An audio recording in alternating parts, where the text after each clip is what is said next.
Okay, I believe it's 103 now.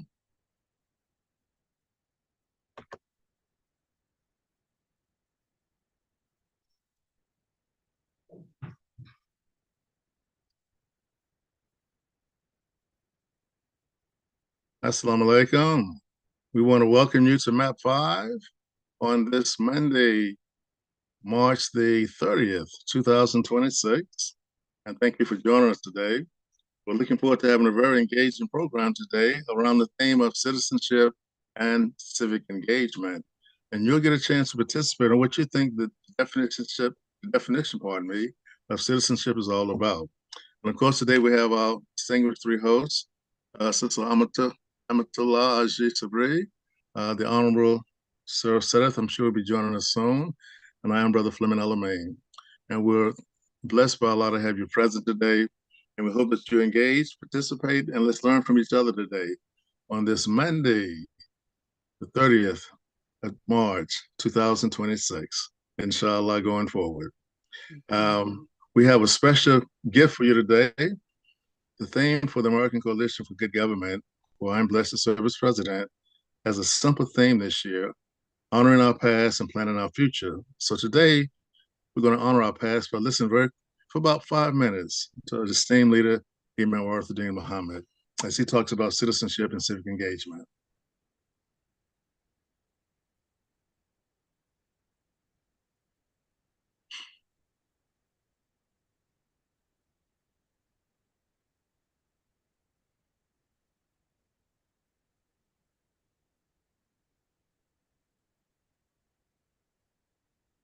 Washington Journal starts live at 7 Eastern here on C-SPAN.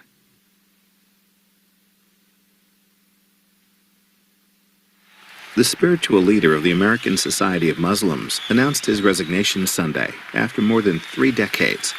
Imam W. Deen Muhammad talks about Islamic life in America at the Society's annual convention in Chicago. This is 40 Minutes.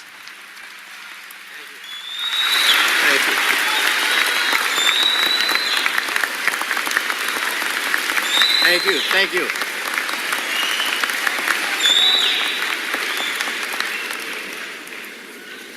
We praise the Lord, creator of the heavens and the earth. We praise him. We worship him only. We obey him, and we obey his messenger, the last prophet, Muhammad sallallahu alaihi wasallam. That is the traditional salute to him, saying the prayers and the peace be upon him. And what follows of that traditional salute: dear Muslims, dear believers, brothers and sisters, again, peace be unto you. Assalamu alaikum.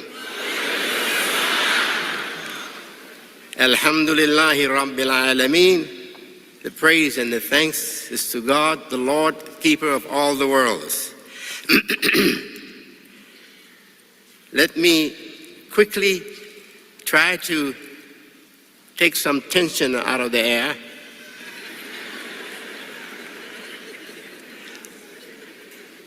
We who believe in this religion, we believe in God, and we believe in Muhammad, the Prophet, the model of the human being in his perfection as the servant of God.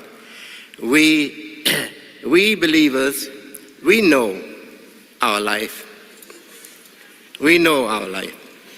And we know what is not our life. And we know our religion.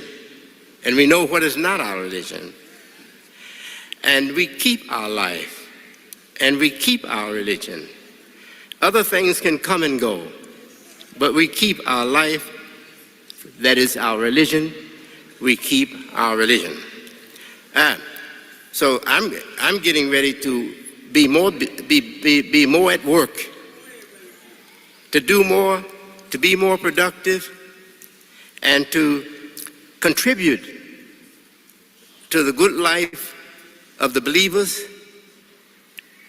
that I have a common history with, and also to the good life of believers that I don't have that common history with.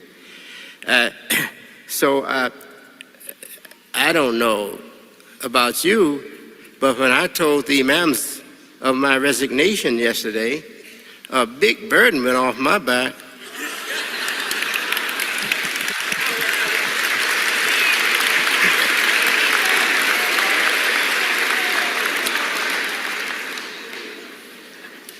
Yes, so I hope that gave you a little relief. Praise be to Allah. How Muslims are to plan our life. We're to plan our life knowing firstly that Islam is our life. And without Islam, we don't have any life.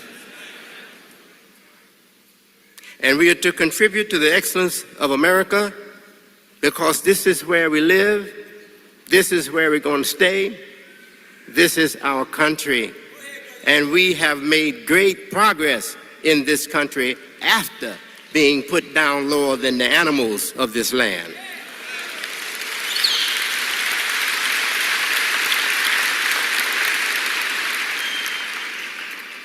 The vision of our founding fathers, some of them were influenced.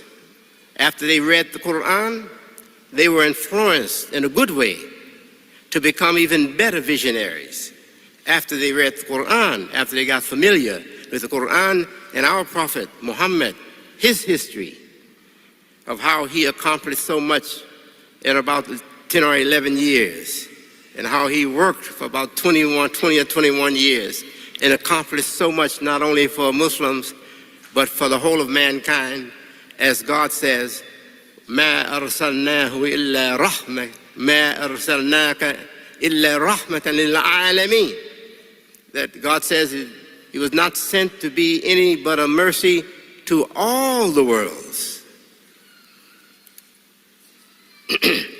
Then if we follow him, shouldn't we want to see mercy to everybody?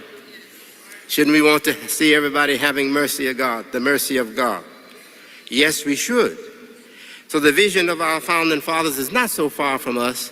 One of the presidents of these United States, it is documented that he read the Quran himself.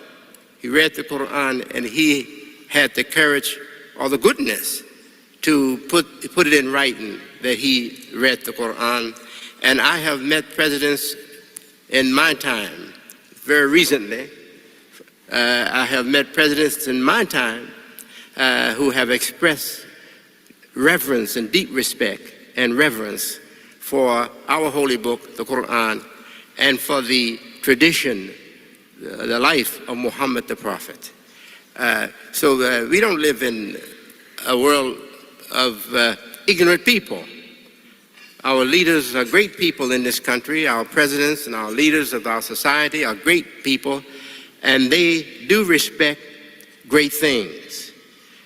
We don't always know that, but they do. I'm a witness that they do respect great things, and they respect Islam, and they respect our holy book, they respect the last prophet Muhammad, prayers and peace be upon him.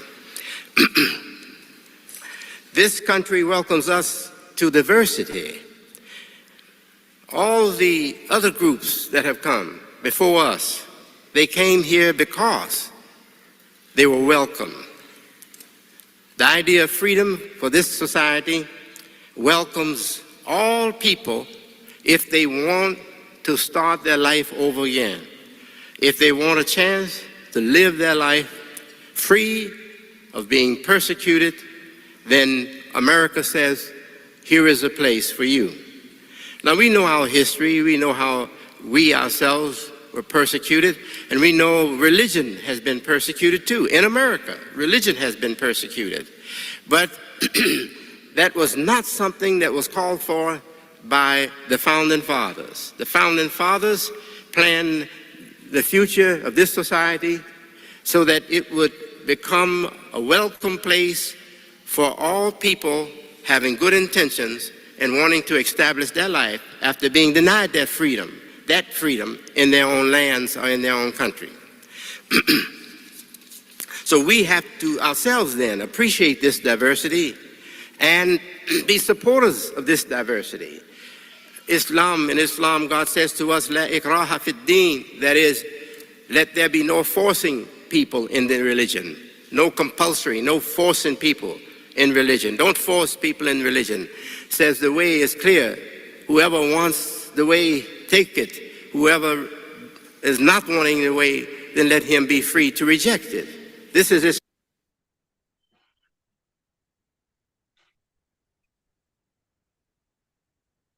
Thank you very much, Sister Manera.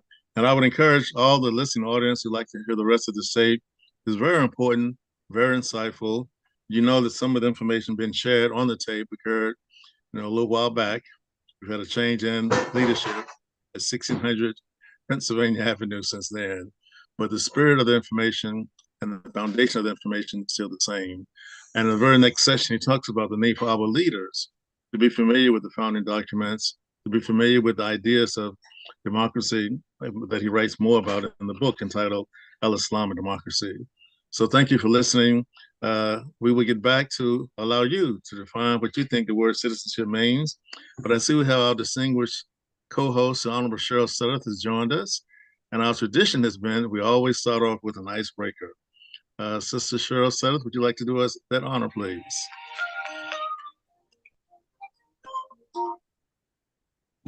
I apologize, Brother Fleming. Assalamu alaikum. What was your question, sir? Would you like to do the icebreaker for us today? Absolutely. Give me 1 second. All right.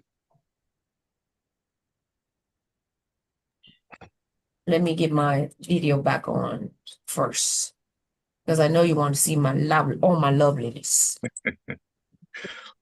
My sister, always. You got to put yourself on display at an art program, art gallery sometimes. You have such a strong talent. You gotta see it. You gotta see it to believe it. Yes, it is Women's History Month. And this is the end. It is the ending the day. Is so in the spirit of the final couple of days of Women's History Month, but continuing, we're going to talk about women all the time anyway, because, mothers, sisters, wives, daughters, we deserve it. I want to ask, there she is. Assalamu alaikum. Assalamu alaikum. I saw something in the news. First, let me just say this before I ask you the question. I saw in the news, I'm not sure if you all saw it, the 14-year-old young lady. Did you see it? The 14-year-old girl. No, I shouldn't call her a young lady because she's still a girl. Who was arrested for DUI. No, I didn't see that. And she got into a wreck and killed her baby, was in the back seat, improperly restrained. The child would have been 2 on April 4th and is her child, which means she was pregnant at 11. Well, she just turned 14. She was pregnant at 11, birth at 12. The baby was 2 weeks shy of 2. The father, 17, 15 at the time the baby was born.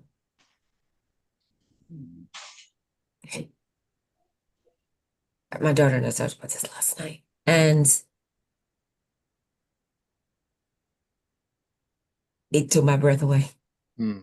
And so the commenters were pretty, some were being harsh, but for the most part, the parents of the young men and even, the grandparents on both sides they could not find themselves they want to be angry about the death of the little baby. Well, they said, and she was unrestrained. She's in the hospital in serious condition. She didn't have a seatbelt on either. Apparently, she stole the car. And they said they couldn't find themselves as much as angry as they would like to be. They can't find themselves to be as angry at her as they really want to be. And my daughter, the first thing out of her mouth was, first of all, she's a child. And not only should I be checking this child for mental health issues, but she's postpartum. And I said, you're out of all the comments, there's like thousands of comments. It takes a young woman like you to even think of that. Because she said, Mommy, just think about it. Your body is going through something that grown women go through, and you're 11 years old. And it's triggering all these things. And now you just gave birth. Family didn't know she was pregnant. She gave birth. And all kind of things are going on. And if she's getting arrested for a DUI, other things are triggered by the substance abuse. And I say this in Women's History Month because I also was thinking about the research dollars that were taken away from Black and Indigenous research, or research for Black and Indigenous mothers, who continue to have the highest rates of infant and childbirth fatalities and mortality. And so I wanted to bring light to that, but I also want to just say, I was listening, Brother Fleming, to the video, and all that sparked in my 80s. We have one of the toughest jobs on earth. He's, that quote from, I've never heard that quote so much in my life as I have most recently from Malcolm X about Black women being the most disrespected, least honored, least cared for. And so I asked you this morning, I know I shocked you with that, but I wanted to make sure people who had not heard about it, just go look it up and look at it and pray for this child, because she is a child. And she's just one of many children who are like this. There is a young man he's on one of Tyler Perry's show. I just read his story. His mother gave birth to him at 11. And she was an amputee, or she was missing a limb. She was born without one of her legs. And her own father raped her as a child. He was 26, she was 11 years old when she bore him. And he was talking about this. Terrell, I have his name, I'll get it for you. So there's so many of our young daughters and young women that I would just want us to let them know that, we see them and that we're praying for them. Your question today is, what's your quote? What's your quote for young women? I know we read Nisa and we talk. I asked you about a woman in your life, but what's a message that you can give to these young women? It doesn't have to be a quote, but what's a message that you can give to them? One that you know or you've heard. What's a message that you can give to young women today?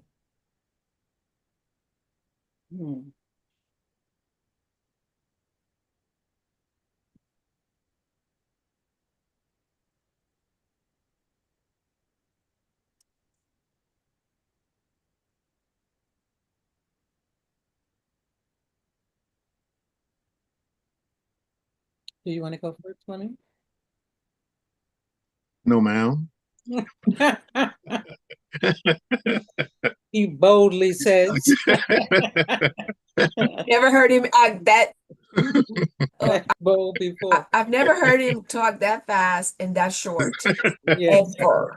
Ever. Oh, boy. With such feeling. Sister Manira has Sister Manira Amatullah, has I think her that's what 30 seconds sounds like. Oh, yes. We have to make sure we keep that. Oh, you got me on that one. Sister Manira has her hand up, or do you want me to I'm sorry. go first? I want the coast first, and then we'll grab him. Okay. All right. I'll just off the top of my head, I would remind them that their creator has created them in the most excellent mode, and that whenever they feel the burden of the challenges that come in their life, that they should go to their creator first, ask for help, ask for guidance, and believe that that help and guidance will come. And don't give up. Just keep on moving forward. Set some goals for themselves and keep moving forward towards those goals. And to keep in their company other people who have similar goals so that they can be encouraged. That's it. Thank you. Brother, you have the act? Yes, I And think I'll do my 35 seconds. I've Oh, had a you lot of added 5 seconds to it? We went from 30 to 35? my mind went What back to is this? some personal experiences. But I would simply say this to make it very, very brief. That you are a gift with divine treasures. Allow yourself time to discover them. And don't let anybody define what those treasures are for you. That's between you and your creator. Okay. Thank you. Sister Manira. Assalamu alaikum to you and everyone else. You know, and I agree with what's been said. And in addition to what's been said, I would encourage young women, especially young girls, who find themselves thrust into adulthood way too soon, dealing with complex adult issues way before they're ready. In addition to seeking Allah's help and Allah's guidance, first I'd like to say, Alhamdulillah, that she didn't abort the child or choose that as an option. She took responsibility and had the child, knowing that her life was going to be hard. So that is a good thing for her and the child. But there's nothing wrong with seeking earthly help as well. Seek out people who have gone through things in life and seek their counsels. If you are at a church or a masjid and there are elders there, ask if you can talk to a group of them and get some guidance from them, because they've been through some things and they have some wisdom and they love to talk. They love to share it. They love to share their wisdom to those who will listen, because everybody doesn't want to listen to our seniors. So when they have an opportunity to share, they will do so, and it's right there for the asking. So seek help when life gets that hard. After you go to our Creator, seek that earthly counsel as well, and have your support system to help you navigate through these toughest challenges in life. Thank you. Mm-hmm. You're welcome. Brother Fleming, Sister Malaysia. Woodbury has joined us. Well, excellent, Yeah. Dr. Woodbury. Okay. Yeah. So before she said that, listen, I was writing last night or on my way back to town. I just came back yesterday. I didn't know what question I was going to ask this morning, so now I'm gonna look it up. But these are mine.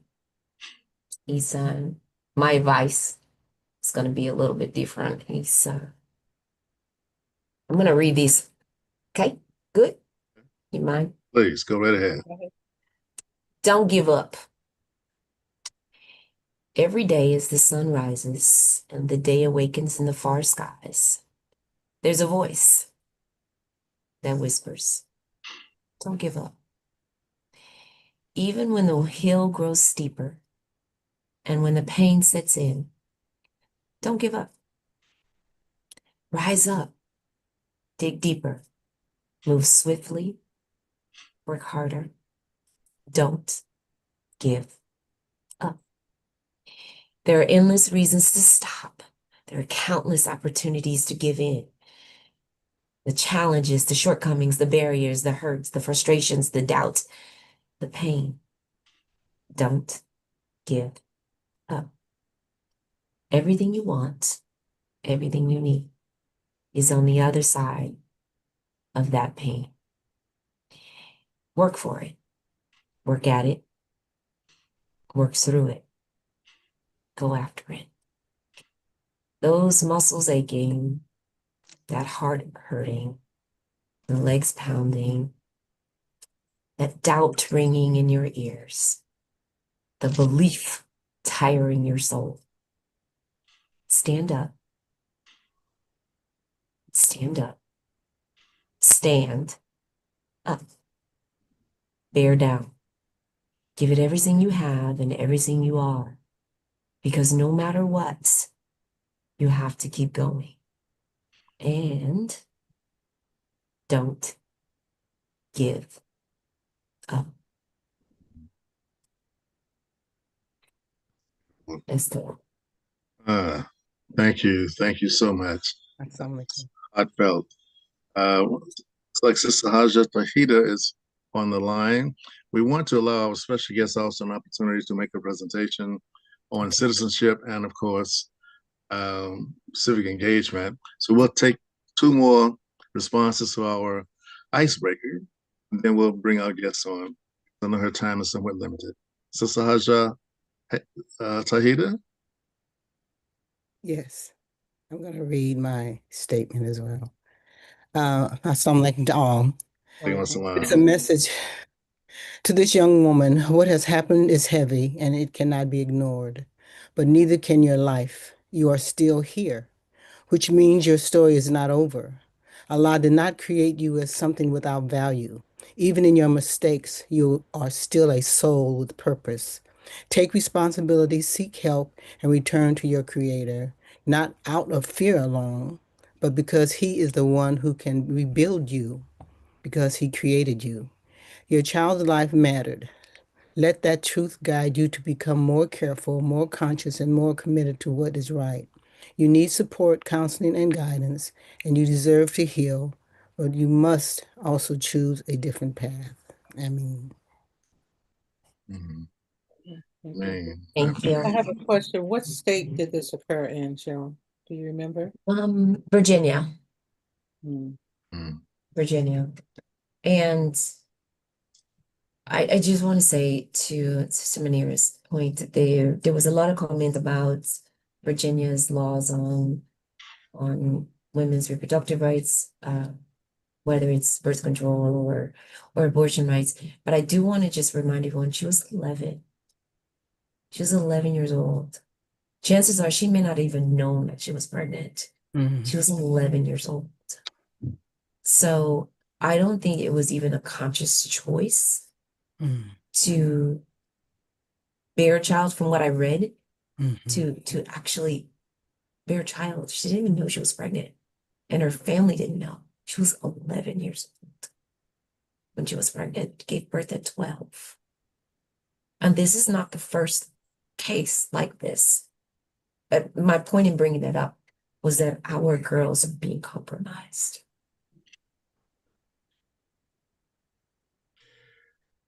No, there's a lot of barriers there. lot of layers that would It's a take the lot. program in a different direction. The reason I asked was because, you know, many, I can't say many, I don't know how many, but some states with different cases, they try juveniles as adults, Yes. depending upon the particular crime. So I don't know what the Virginia statutes are regarding that, but that is another um, concern that Yep. citizens should have with when there are juveniles and crimes that involve the death of someone else. How does the state handle it? That's something that we should look at and have discussions on perhaps in the future. But I didn't want to take Yes. away from the time of our Yeah. hearing. Yes, and Brother Fleming, I think that that's a conversation we're going to bring back. But that's how it came to me, was our Racial Justice Coalition, and it came to me last week in a meeting. And because she's under 15, that is, Sister Amatullah, that is the exact discussion that we're having, because she is under 15, and that is the statute. But we can have that in a future meeting. But that is the discussion. Yeah, I wanted to limit my comments because I've been involved as chair of the Department of Social Service with a 9-year-old child that was pregnant, which to me is unimaginable. But that's a reality for some of our young ladies who, as far as I'm concerned, been abused. In that case, it was an adult, which really made it absolutely almost inhumane that you would perceive a child like that. So, as you said, it's worth another discussion. Many layers, as our sister said, and we need to, by all means, make due offer this young lady that she can find strength in her own self-worth and come out of this not condemning herself, but seeking guidance for herself, you know, in a better direction of her life. Forgive yourself and move on with your life, please, because you're a child of God. No matter how you dress it up, who you call on, you still belong to divine authority. With that said, let's open it with prayer. I think it's about that time. We could always use a little prayer right now. We'll open it with our Fatiha, which is the first chapter in the Holy Quran. A'udhu billahi minash shaitanir rajim. Bismillahir Rahmanir Rahim. Alhamdulillahi Rabbil Alamin. Ar-Rahman Ar-Rahim. Malaki Yawm Medin. إياك نعبد وإياك نستعين اهدنا الصراط المستقيم صراط الذين أنعمت عليهم غير المغضوب عليهم ولا الضالين. Those who don't speak Arabic, I want to translate it from Yusuf Ali's translation. In the name of Almighty God, most gracious, most merciful. All praise is due to God and God alone. Most gracious, most merciful, master of all the systems of knowledge. Leader we serve and thine aid we seek. Show us the straight way. The will of those upon whom thou hast bestowed thy grace. Those whose portion is not wrath, and those who do not go astray. Amen. All right. Our brothers and sisters, we're honored today to have Dr. Melisha Woodbury with us. I consider her a friend and a colleague. She serves as a county commissioner in Forsyth County and also a professor at the great A&T State University, the largest historical university we have at this point in terms of population, at least on the East Coast. And maybe among all HBCUs, I think it's ranked #1. Howard might be competing just a little, but it has historical history. Of course, we know some of the people came out of that. Our most recent civil rights leader, Jesse Jackson, and a number of other people graduated from A&T State University, including some astronauts, etc. I would say a fertilizer for growth, leadership, culture contributions, etc. And they have the highest number of engineers from any HBCU graduated from A&T State University. So with that small introduction, I can say a lot more about Dr. Melisha Woodbury, but I present to you Dr. Woodbury County Commissioner for Safe County, and an esteemed professor at NC State University. Any comments you might have on citizenship and civic engagement would be greatly appreciated. Dr. Woodbury, welcome to MAP5. Good afternoon, and also assalamu alaikum to you, family. And I appreciate the opportunity to have conversation with you about citizenship. Forgive me for being mobile. Brother El-Amin will attest to on Mondays and Thursdays we have briefings and meetings and whatnot at the county. So I'm en route to go to a county meeting, but I wanted to definitely be a part of this conversation. So please forgive me for not being, optimally present by way of trying to, multitask. But I do. You be careful on the road too. Please be careful. Yes. Oh, absolutely. Thank you for that. By trade as a history teacher, but also I always like to tell people that fundamentally I am a public school teacher and I teach civics. And that means a lot to me because it not only empowers students, but it absolutely continues to empower me to understand that as a citizen of this country, that's the most powerful that you can have, not as an elected official, but your citizenship, because we live in a democracy and it's for by and of the people. And so I want, people to know, at least from, at least my theoretical perspective, there's nothing more powerful in a democracy than your status as a citizen. And what you do with that citizenship, though, is the power that you have to to enact it, engage it. And some people decide, I don't want to vote. Well, that's your right to do with what you will with your citizenship status, but you can vote. You can decide to be elected. You can do so many things with obvious, your citizenship. But in my humble opinion, I do think voting is one of the most powerful and essential activities that you can leverage with your citizenship.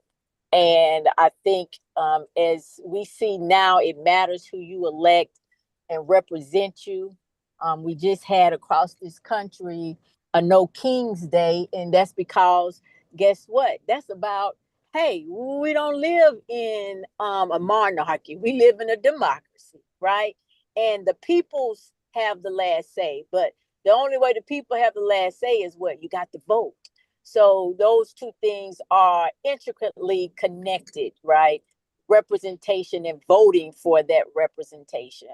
And so I hope that, we can, really think more strategically and intimately about our role as citizens and the power of getting out to vote, but also, being very understanding of especially our younger people and those that have been disenfranchised for a multitude of reasons. We know that you disenfranchised just because you're poor, which has nothing to do with your ability to be a citizen, right? But my point in saying that is I don't dismiss those whom have a attitude against voting, because we know that for so long in this country, people just did not have the right to vote because of the racism, because of the sexism. And so with that, you build up an attitude of apathy, an attitude, well, I don't really matter, so why get engaged? And so I think that also deserves some conversation. But I am absolutely, again, honored to be here and just to share, that very concise perspective on citizenship is, I think, worthy for, more insight from the audience and the panel and those of you who have put this meeting together. So thank you. Well, thank you, Dr. Woodbury. I know you're traveling. Do you have time to just comment on how we can access funds on a county level for those that are competing for opportunities with the county that happen to be from our community?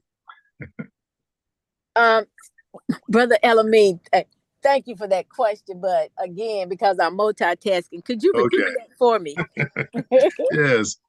Some suggestions on how people can secure contracts with the county when it comes Oh, to. yes. That's a powerful question. And just here recently, we just had a briefing about how to increase contracts with hub, historically underutilized businesses, and or MWB. Those terms are used interchangeably.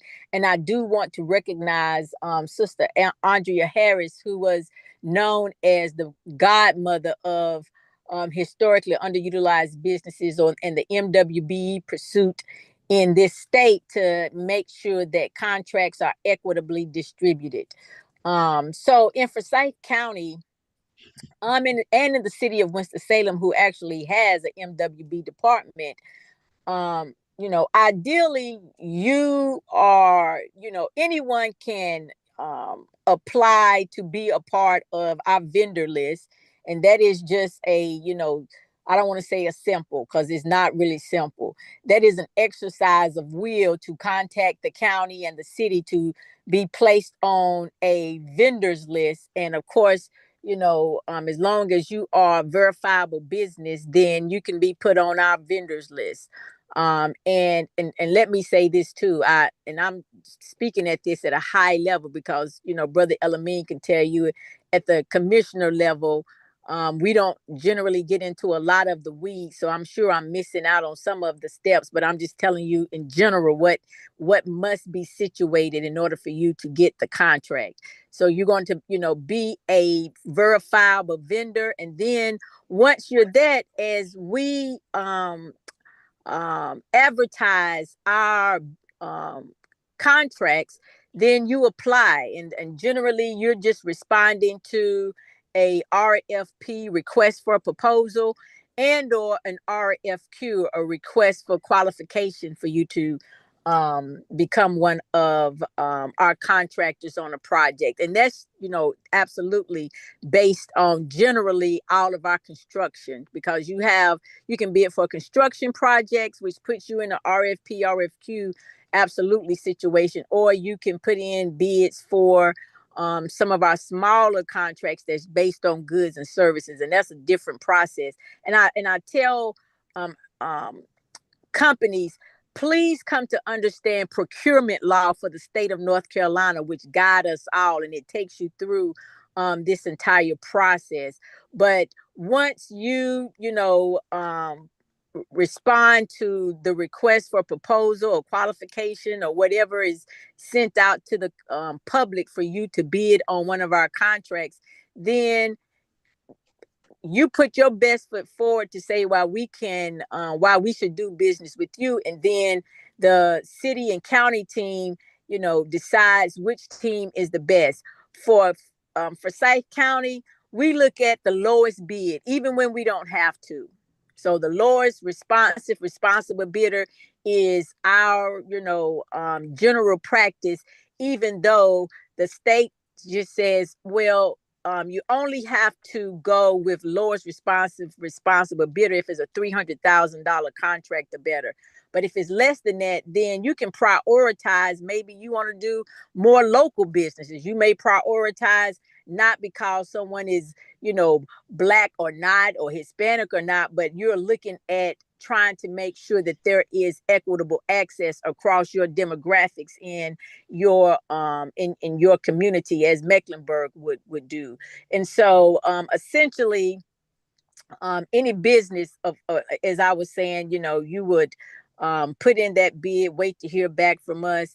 And if you deem that you have not been, fairly treated, you can always, respond back to us around, hey, why didn't I get the contract? And the county is more than happy to, let you know how we made the decision, and, how you can, absolutely prepare better response to our proposal the next time.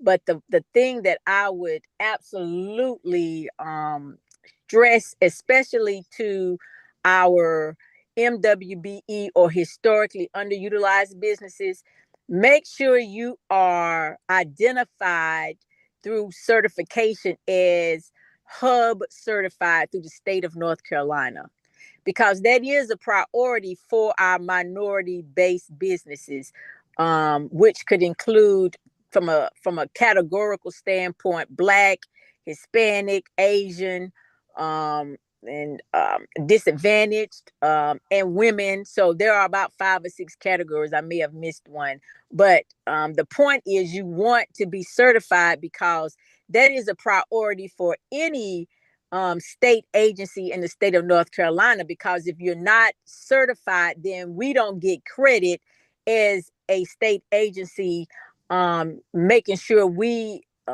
adhere to the 10% goal on all of our projects. 10% meaning hub participation, right? And so I will lastly say that we are not trying to give set asides or quotas, as was brought up in a meeting here in Forsyth County.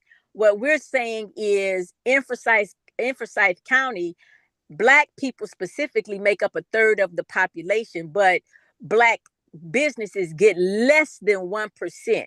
About 0.3% of our contracts go to specifically African Americans in Forsyth County. And that is, in my opinion, egregious. And it does not represent my citizenship as a Black person in Forsyth County. So what I will say is, if we pay taxes, we expect the same consideration as the other taxpayers. There's a return on our investment. And so, in other words, we should be moving towards contracts that are representative of our population by way of locality, and also based on demographically, which again is not a set aside. It is, we put in the system that we expect to get out. And Dr. Weber, I know you're on the run. I know what minutes are like as a county commissioner. Just a final comment: will the state not having a budget impact for Forsyth County, as far as you can see, in terms of budgeting processes going forward? Do you see that impacting your decisions today? Oh, absolutely, yes. Especially as it relates to a lot of our health and human services.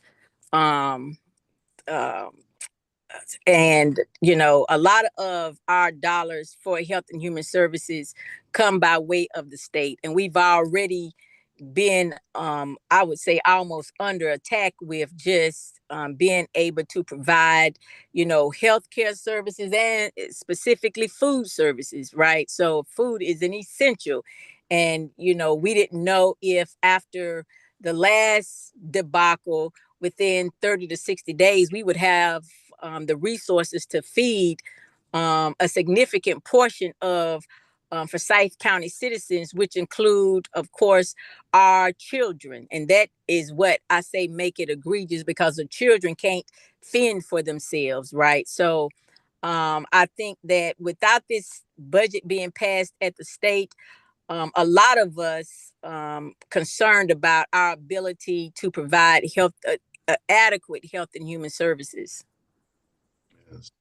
Do you have time for 5 minutes of Q&A? If Oh not, yeah, absolutely. All right then. Yeah. But this time, because I know she's on her way to some very serious discussions about budget, do we have any questions we'd like to ask our Commissioner Woodbury here, Dr. Woodbury, from our listening audience? I'd like for her to draw the connection, if there is, between the budget crisis on the federal level, and if that trickles down to why your state is impacted in their budget process. What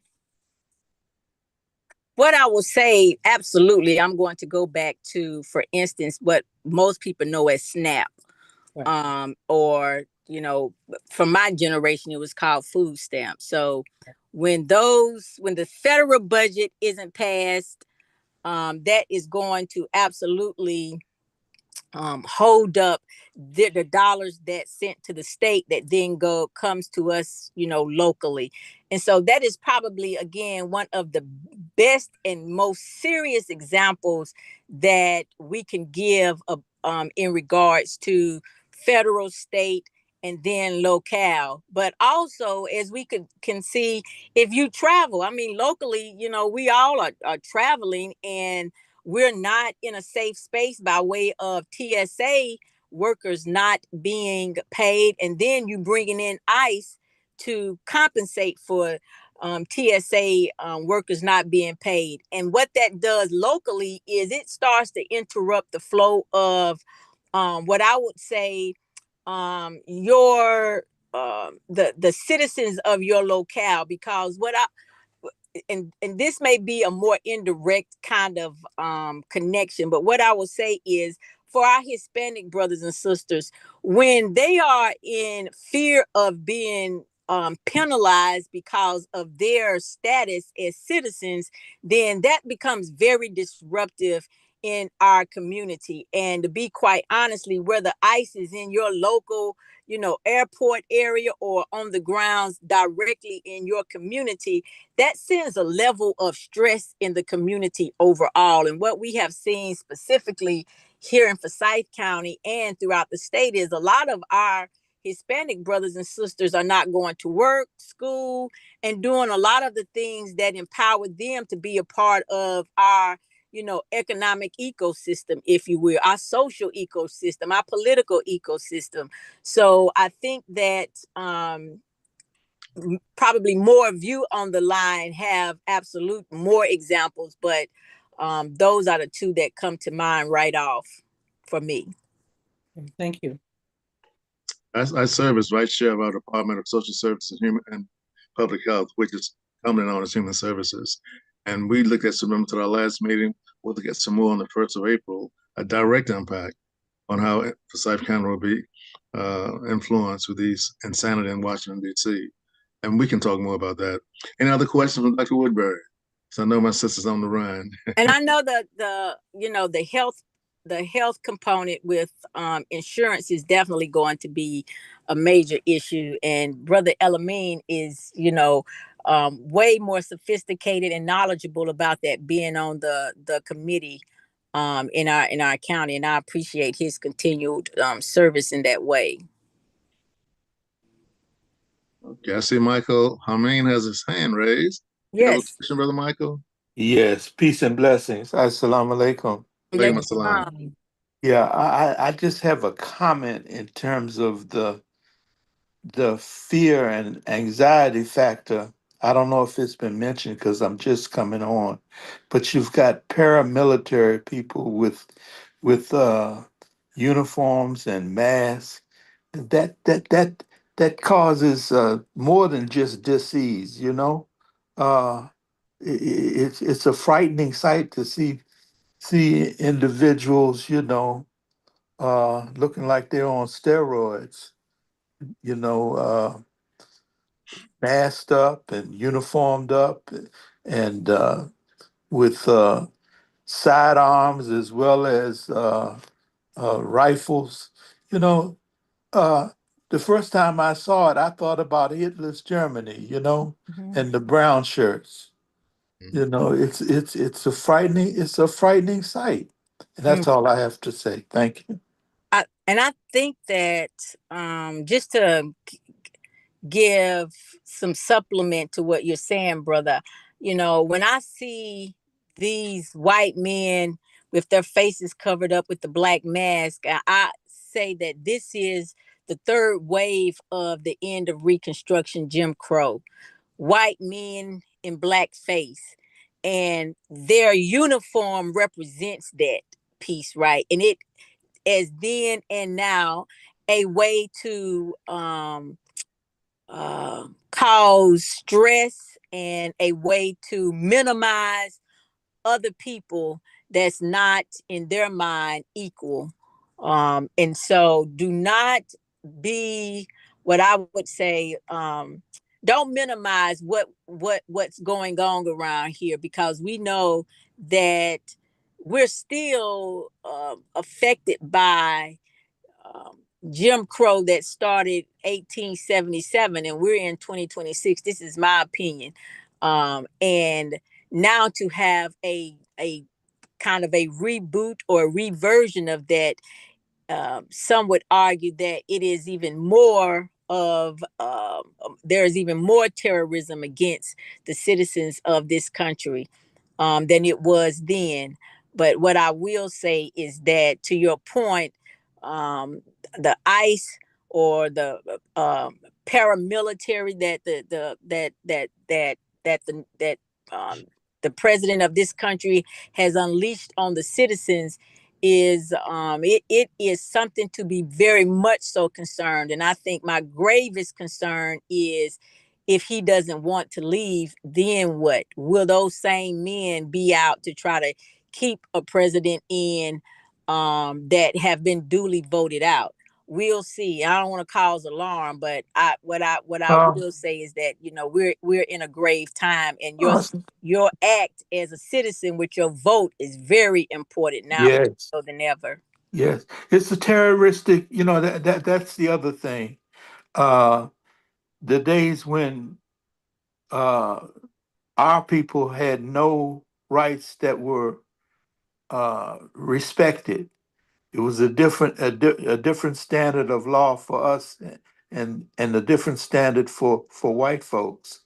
And you used the right word, terrorism, the fear tactics, real terrorism.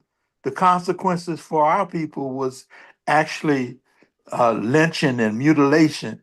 Now, I think it has gotten better. You know, very few, you know, the young man that was lynched down in Mississippi. Uh, I don't know if there's anyone, I can't recall any lynchings since that time, but there may have been. But, you know, it was not uncommon during after Reconstruction for blacks to be lynched and brutalized, you know. But yes, it's for a reason. Look, we need to pay attention. Yeah, our form of government is being threatened. This man has no respect. His administration has no respect for the law. He wants to be a king. You know, he wants to have complete power over the people, authoritarianism, you know. And we need to sound the alarm, but we need to stay calm. That's my opinion. We need to stay calm because you can't move right if you're in fear. A certain amount is necessary, but if you're in fear, it can debilitate you. So we need to stay calm, but be aware that we're, you know, our way of life is under attack. This is serious business. Thank you.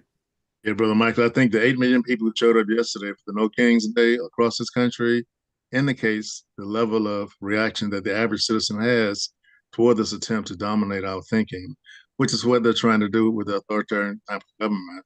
But They there's want to dominate our life, brother. This is not just a thought process domination. They want our whole life under their control. understand. But what I'm saying is that you have a response also from the average citizen. When you have 8 million people in the streets, that speaks volumes. Yes, it does. I've written several letters to the editors locally, one entitled The New KKK, series of letters to the editors, and they publish them. And I get a lot of response from people because we have to be aware, but we got to be very vigilant about voting. Don't let anyone give you an excuse not to vote. That's their whole game plan. If you keep up with this activity, you'll know that this man in Washington had the nerve to say he would not sign another piece of legislation until the SAVE Act was passed, or Save American Act. That they're disguising as an identification piece to get people to vote.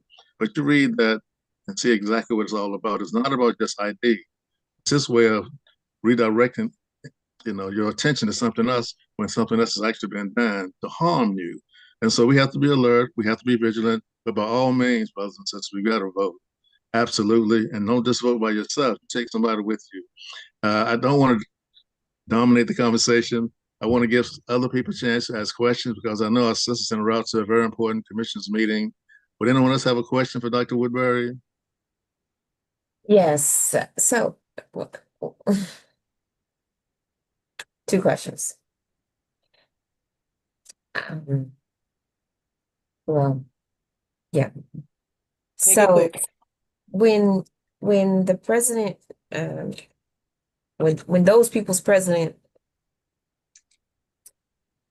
rescinded, I know what I said, Brother Fleming.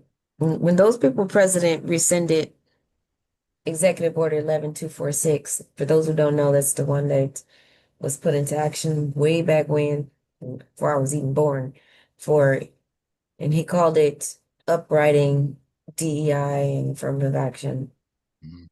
And he retracted the need for programs for EEO and affirmative action.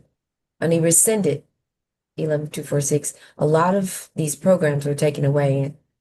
He did that. It was like the first action that he did. And then effective as of last year's fiscal year, so it's September 30th, put into place these new order. So these new DEI, you can't even use that. You have to requalify for MWBE, MBE, veterans owned. I'm gonna stop using acronyms. So minority women business enterprises, women business enterprises, minority business enterprises, veteran owned businesses, woman owned businesses. Any of those businesses have to requalify to show that they have been disadvantaged in some way. And you can't use just DBE or disadvantaged business enterprises anymore. And so I'm just curious as to, I heard what you say, Miss Professor Woodbury. I'm just curious how the state is handling that in light of those the recension of the first 11246 and this new one that was initiated and the strike down of these new rules for DBE classification or rulings that came out for October 1st, and how states and local municipalities are handling that, because everybody is up in arms and having a hard time with it. Yeah, that's a great question. Directly, this impacts all of our Department of Transportation contracts that come through the locale. You cannot take into consideration any MWB, classification or any of that. It's just, straight contracts. Fine. Here's the thing, though. I would tell you that there's always I truly believe that for righteous people, you can take a negative and make a positive picture. And that's actually how you get a picture. You got to take the negative, right? And that's just facts. In the eastern parts of the state, where Black people are the majority population and sit on your county commissioners and your municipalities in a predominant way, I'm like, oh, okay, so that gives you free reign to choose whomever you want to based on, it's not based on color. It's based on, we believe these are the people that have the best qualifications to get our work done. I just wanted to put a pin in that thought for us to think through as they try to prevent us from trying to right the wrong behind how they have always given out contracts. Because I would say that, just mathematically, statistically, there is no way that white males make up 98% of all contracts when they don't make up, but, for instance, in Forsyth County, we're talking about white males, they may be, 25, 30% of the population, but they get 98% of all contracts. That's just improbable unless it's intentional, right? So Right. all I'm saying is that, to your point, now we do have some consideration if you have the power to say, okay, fine. We'll just make sure that when we're giving out the contracts, we're giving them out, especially if we're the majority, to the most qualified. And if it just happened to be primarily Black or primarily non-white, let's see how that rule then plays out.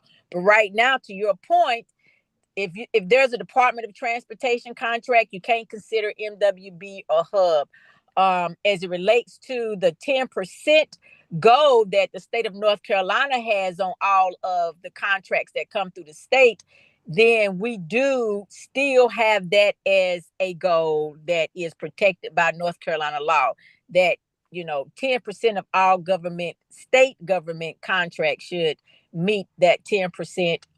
We should aspire to reach 10% MWB. Yes, that was my question. And Brother Fleming, just I'm gonna use your 30 seconds. We know what his 30 seconds look like. Oh yeah, Thank you for that. Because I'm a contracting officer. This is what I okay. do.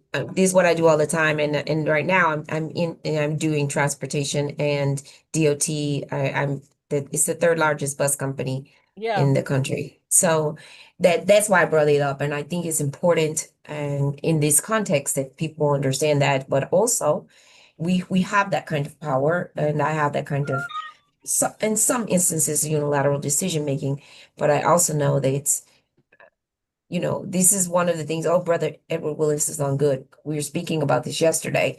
This is the kind of thing that I would like to see more contracting officers that look like the people on the screen. For that reason, more people in procurement, more people in contracting positions, and but also those who are in it now, taught how to look at the edges of responsibility and responsiveness so that they can understand the nuances in how these contracts are worded. Oh yeah. So we can talk offline, but that's a whole nother Oh training that yes, needs I to would love to. happen. And you can still abide by the four corners of procurement, but also achieve the goal without violating you can still do the spirit of DBE without violating the law. Yes, Yes. Dolo. Thank you, sir. And Dr. Weber, she's an elected official also, if you didn't know it. She didn't say that, but she is. Let me just be very specific about an example that was used when I was a county commissioner. When the American Rescue Plan funds came through, they went straight to the state, straight to the counties, straight to the school systems. We had to set a policy to govern those funds. Now, the language that came along with that federal, dollar pool of money was very specific. It said it should go to marginalized communities. And you know good and well who were marginalized before COVID, during COVID, and after COVID. So we had to set a policy. Now, I had to fight for it, but we set a policy that 80% of those dollars should go first into marginalized communities. And if you can demonstrate the benefit in the marginalized communities, you went to the back of the line. Now, why am I saying that? Policy decision makers make all the difference. You got to set a policy, and your narrative can fit the needs of the people. You have to be smart enough to use the right language, but it can be done. And you have to have the strength and the will politically to make that a policy a priority for you. And the new funds, my son works for DOT in Washington, D.C. as a project director. In fact, he was here over the weekend because my mother-in-law got recognized for National Women of Achievement for a lot of things. And I was able to escort her to this event. But he was telling me the fear that was imposed by that idiot in the White House. He's been there 20 years almost, and how they were able to go around it legally through his representation to avoid people who've been there for a long time being dismissed. And they had just hired 14 people brand new. They all had to be released because of the dictates that came from his office. And so they're working with somewhat of a skeleton staff, but they're still working. And they don't feel the threat now of losing their jobs. But he was having to sign every week, almost like an elementary child. What did you do this week? What did you do from 8 to 5? Almost like a day-to-day accounting of their activity, which is like an insult of insults. And a lot of the people resigned because of the fear that they were trying to impose on people. Don't let anybody put fear in you. You have to have a conviction within yourself that your contributions, first as a human being, is significant. Then as a professional, on equal level with anyone else. So don't let fear rule you. Don't let fear direct you. You operate on principle. And you have your own strategy, how to succeed, how to move forward, etc. Again, I don't want to dominate the conversation. I want to hear from others. And Dr. Weber, I know you're limited on time, so I'm not going to belabor you. Any other questions for our invited guest who's sharing her genius with us? And this is Women's Month. I got to say this, I recognize her as a woman, an icon in the community for her leadership, her dedication to our community. I respect her highly as a scholar and as a community servant leader in our community. Any other questions? Yes, I have a question for the yes. And it goes to the local relationship with your state representation. And I would, before this program, really, I had very little knowledge of the importance of North Carolina in some of the federal issues, but it seems like that is there. And I'd like to get from you, Professor Woodbury, how would you suggest to strengthen the relationship of local representatives, county representatives such as yourself, so that there can be a positive influence on the state representative level that meets the concerns of the community that you represent?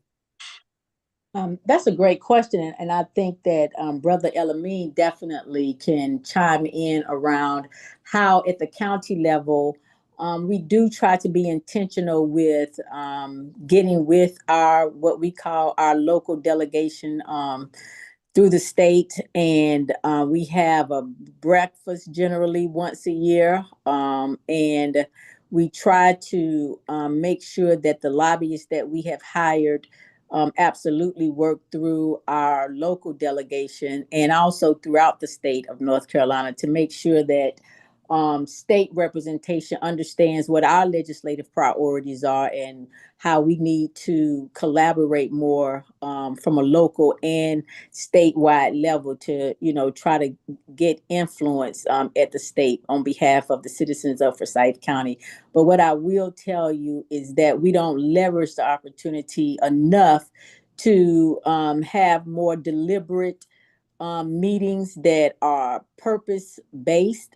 I think if you know anything about what's going on here from our school district level, one of the best meetings I've ever seen happen with at least our state delegation and then our school board was around trying to figure out how to move forward with the school district. Now it took a catastrophic event to bring that kind of deliberate, purposeful meeting between our state delegation and a local board. But we can, I believe, use that as an opportunity to say, hey, can we meet more purposefully, not just around our breakfast and talk about all the nice things that's going on, but to dig deep into some of the issues that we have going on locally that we need support from the state, i.e., could y'all please just pass a budget, in a timely manner? So again, we do have one meeting a year, at least from a breakfast standpoint. But like I said, we don't leverage that really to the benefit of being more purposeful. And also, I think at least trying to meet with our state delegation at least quarterly as a group to prioritize our legislative agenda locally, not only with the school board, but also with our municipalities as well, so that it is that much more in unison as Forsyth County, because you have the municipalities that's affected by state legislation, the school board that's affected by state legislation too. So I think all of us trying to come together, which we are trying to figure out a retreat in Forsyth County that brings together key municipalities and the school district to, at least be on one accord annually to make our best case to the state. Thank you. I would add one little bullet to that. You need to have your whole delegation to agree on a project. I agree. If you don't get them to agree, you create a lot of other difficulties in getting things passed on a state level. For example, the Kirkpatrick law firm locally meets with the state delegation on a regular basis, and I usually attend those meetings. A lot of law firms pull them in because they provide funds. I'm just being very direct with you now to those candidates, and they will come when they call them for breakfast, etc. And they have an agenda. And the county usually has an agenda of items that want to be considered. We have to present that agenda items to, I would say, legislators and get some kind of support for them. But that's the key. Get all of your state delegates to sit down and say, listen, I have 5 things I'd like you to consider.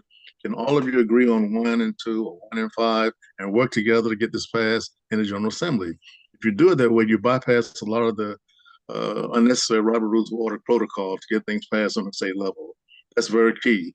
But you got to get them to sit at the table, because some of them sometimes have difficulty sitting down and agreeing for a common purpose to benefit the county. And for Forsyth County, we have 5 different municipalities. We only work together during COVID on a regular basis because COVID forced us to. So we met every month. How can we help and come up with best practices to help all of us during this critical time? But during that time, every week and sometimes every other week, we were meeting to discuss what's going on in your city. What can we do to help? It was a real mutual exchange to help each other. But once COVID was lifted, people went back in their corners again. So it's hard to bring us together sometimes, because as sadly as emergencies will bring us together, and COVID was one good example. But the point is, get those delegates to agree on an issue and push your effort forward on the state level. It's far more expedient to do it that way than try to do it individually, specific representatives. So break it down for our audience. When you say state delegation, now is this based on party lines, like the Democratic Party state delegation, or is it solely on the county lines? You understand what I'm saying? Yes, I it's think all it's of them. important for people to see. Yes, if you have let me give you a specific example. We have 3, let me think out loud for a second. 3 Democrats, 1, 2, 3, maybe 4 Republicans. But it doesn't matter. When it comes to getting them all together, we're talking about Democrats and Republicans sitting down and agreeing on an issue that they will push forward for the benefit of your county. Okay, so the county meets with state delegates, that's what you're saying? Yes. We meet, as Dr. Woodbury said, once a year we do it naturally and try to present to them some of our concerns we'd like for them to consider. The key behind that, though, is this: getting them to agree that they will push on the state level. People that you're trying to get to agree are Democrats and Republicans. And Republicans, yes. So it's a nonpartisan. Okay. No. Okay. It has to be that way, because you're going to have, like in a county like Forsyth, in the inner urban areas, primarily Democratic controlled. But in the rural areas, it's primarily Republican controlled. So you got to bring them both to the table to get something passed at the state level on an easier platform. You go in there with just Republicans, you get no support from the Democrats, you'll never get anything done, or vice versa. If you go in there and just deal with Democrats and don't have the support of Republicans, you still have a roadblock when you get down to Raleigh in the General Assembly. So you got to get both of them to agree on an issue and push that issue forward. So what you're saying is this is a factor in why you're having problems now in terms of the state budget, because that agreement didn't happen before going to the General Assembly. On the state level, yes, you're exactly right. Okay. Exactly. I just think it's important for people who don't work on it on a day-to-day basis to understand what's the impact of the terminology that you're using. I'm gonna try to take just three seconds on this one. I work with Dr. Barber pretty consistently. I'm down in Raleigh a lot dealing with these knuckleheads. Some of them freeze up just on what the party line says. Mm-hmm. Okay, so we have 120 state representatives and 50 senators. All right, so sometimes whoever the majority leader is, so that party can say, do this. And I'll give you a specific example. Berger just lost. He was the highest and most, quote, in some corners, the highest elected official in North Carolina. He just lost the race to a sheriff, even though the man in the White House gave him $10 million for his campaign. He still lost, and the sheriff will be replacing him in November if he wins over the Democratic challenger. For him, I don't think we'll have a problem, but he lost that election. Now, but sometimes when Berger will say something, every Republican falls in line. But they get no support from the Democrats, right? So whoever has the highest numbers, they basically run the state assembly. It's simply a game of numbers, sadly. And so you're saying in the state of North Carolina, the majority numbers are non-African American Bilalians or non-minority folks, okay? Yes, no. Non-minority folks. Yes. You want to use that terminology. The European. So the European descendants. Okay, yes. Have the majority population in North Carolina. Yes. Okay. And so the non-European citizens then have to develop a strategy to be able to break up the unity of that European descendant population. Now you need a strategy, yes, no doubt about it. All right. Okay. I have a question about the voter, but I see Michael Mean has his hand up because I do have a question. I know she has to go, or she may have gone already. I think she had to leave. I'm not sure it was on a short time frame there. Yeah, but I do have a question. I want to talk about this notion of that the president just signed about the new voter rules because I think it's important. We've got to But discuss. Michael Mean has Mike, you his had a hand up. question? What comes to my mind is an entertainer in the individual, Ossie Davis in particular. He had to put some fire up underneath the the Black Caucus, federal government Black Caucus, to give us a plan. And a plan was developed, and I had the booklet. Walter Fauntleroy from D.C., he was promoting it, but sustaining action is problematic. I applaud the people who put together the No Kings, but we're dealing with stony-hearted people that, as you know, you've talked about the issue, Fleming, uh, and your guests talked about the issue, having luncheons but no action plan, lobbyists uh, giving support to political individuals that cause them to vote against the best interests of the people. Uh, these are very critical issues that we're dealing with, and we need more, beyond putting bodies on the line in public. We need the in my opinion, the legal minds, the thought leaders and legal minds to give us more strategies. Uh, Most of all of the time, if you're not affecting the bottom line of individuals that support the 2025 plan of President Trump, uh, if you're not hitting them in the pocketbook, then they just ignore the numbers like Marie Antoinette. Let them eat cake. We're gonna proceed with our plan for staying in control and tightening that control.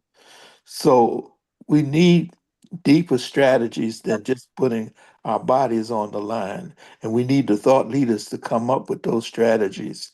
Um, what I'm seeing is that President Trump is here because so too many of us have disregarded the need for better social architecture and us being aware of our responsibilities as citizens. And I'll stop with that. Let me quickly just do a survey.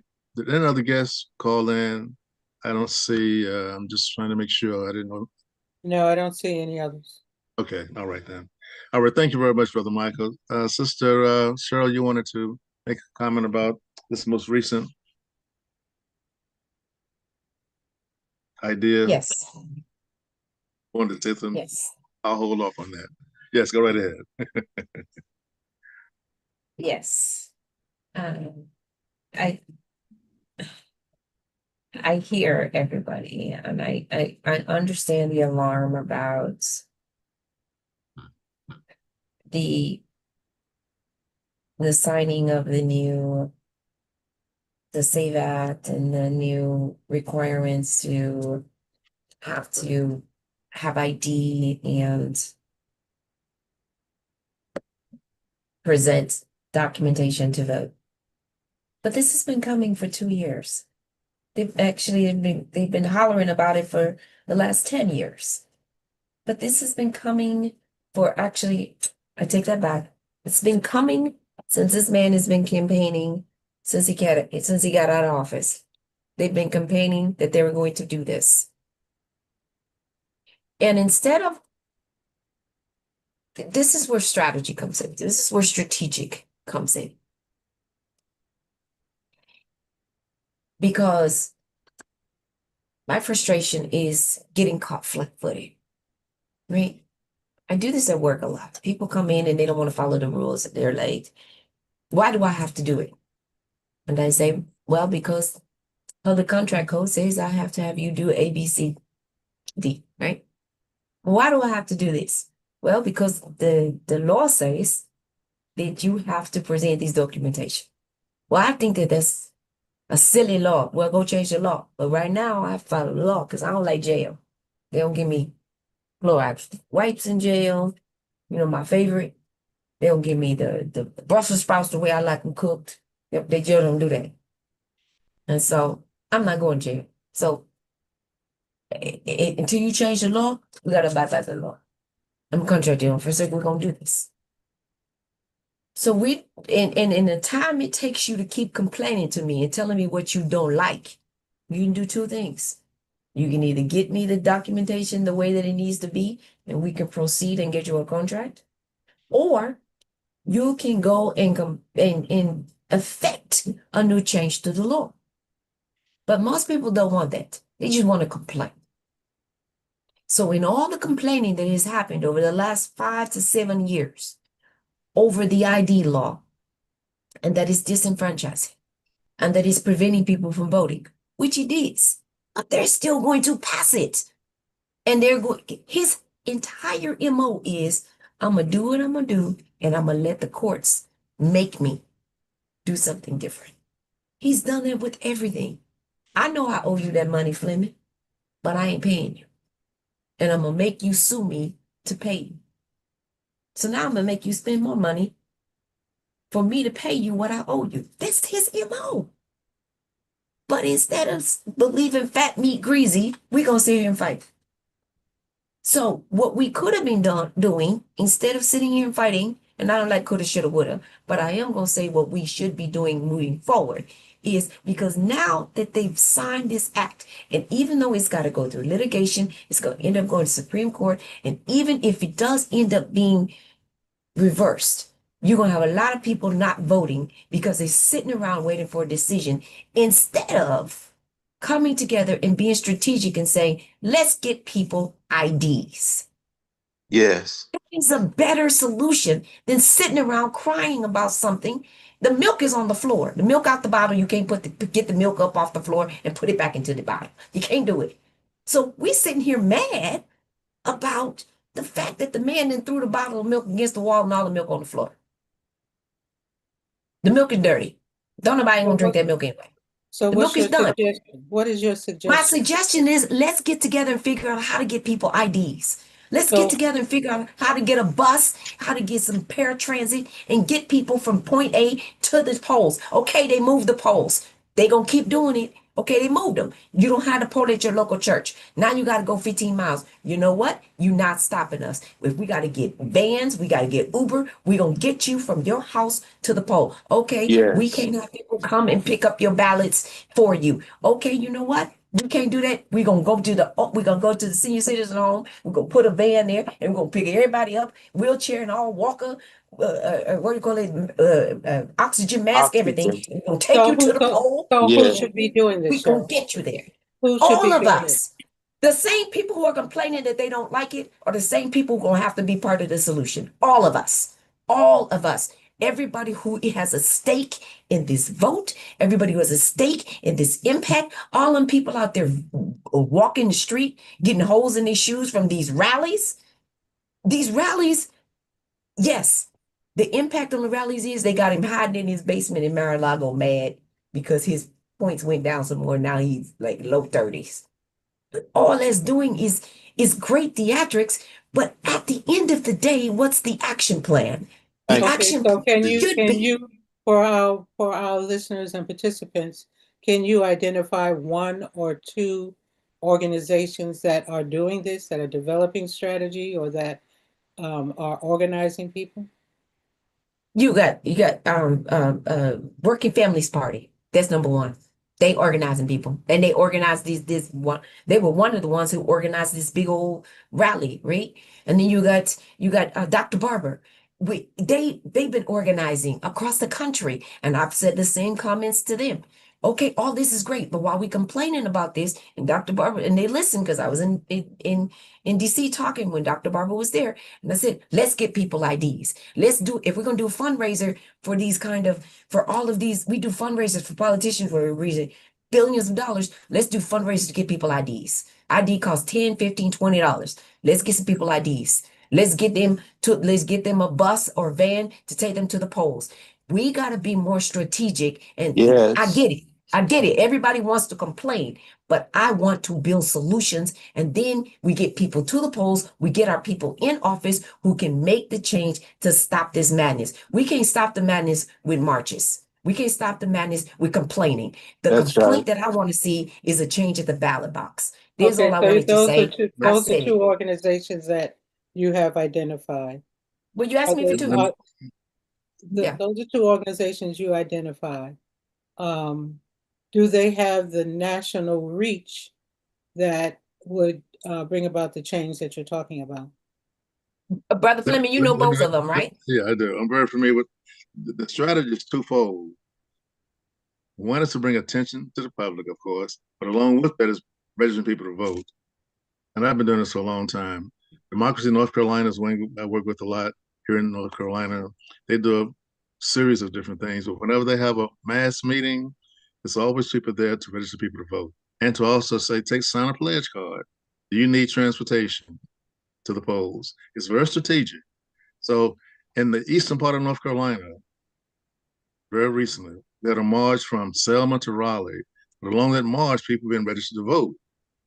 So you have to have a twofold strategy. Bring attention to the public, yes, but have a specific organ within your structure to put people on the polls and also to deliver them to the polls.